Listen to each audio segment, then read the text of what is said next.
നിങ്ങൾ ആദ്യമായാണ് ഈ ചാനൽ കാണുന്നതെങ്കിൽ ഒന്ന് സബ്സ്ക്രൈബ് ചെയ്യൂ. പുതുപുത്തൻ വാർത്തകൾ ആദ്യമേ ലഭിക്കാൻ ബെൽ ബട്ടൺ ക്ലിക്ക് ചെയ്യാനും മറക്കരുത്.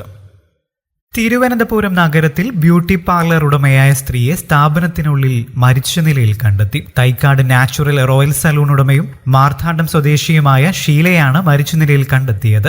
സ്ഥാപനത്തിനുള്ളിൽ മരിച്ച നിലയിൽ കണ്ടെത്തിയ ഷീലയുടെ മൃതദേഹത്തിന് 2 ആഴ്ചയോളം പഴക്കമുണ്ടെന്നാണ് പോലീസ് പറയുന്നത്. ബ്യൂട്ടി പാർലർ പ്രവർത്തിച്ചിരുന്ന കെട്ടിടത്തിന്റെ മുകൾ നിലയിൽ ട്യൂഷൻ സെന്ററാണ് പ്രവർത്തിക്കുന്നത്. ഇവിടെ വ്യാഴാഴ്ച വൈകിട്ടോടെ ട്യൂഷനെത്തിയ വിദ്യാർത്ഥികളാണ് ദുർഗന്ധം വമിക്കുന്നതായി പരാതിപ്പെട്ടത്. തുടർന്ന് കെട്ടിടം ഉടമയായ കണ്ണേറ്റുമുക്ക് സ്വദേശി ഷാജിയെ നാട്ടുകാർ വിവരം അറിയിച്ചു. പിന്നാലെ തമ്പാനൂർ പോലീസും സ്ഥലത്തെത്തി. തുടർന്ന് ബ്യൂട്ടി പാർലറിനുള്ളിൽ നടത്തിയ പരിശോധനയിലാണ് ഷീലയുടെ മൃതദേഹം കണ്ടെത്തിയത്. സ്ഥാപനത്തിന്റെ വാതിൽ അകത്തുനിന്നും പൂട്ടിയ നിലയിലായിരുന്നു. വാതിലിന്റെ പൂട്ട് തകർത്താണ് പോലീസ് സംഘം അകത്തു കടന്നത്.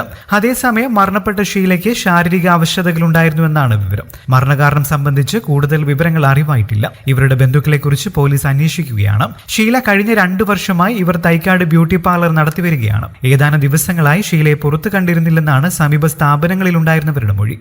കൂടുതൽ വാർത്തകൾക്കും വിശേഷങ്ങൾക്കുമായി ഈ ചാനൽ സബ്സ്ക്രൈബ് ചെയ്യാൻ മറക്കില്ല. നന്ദി.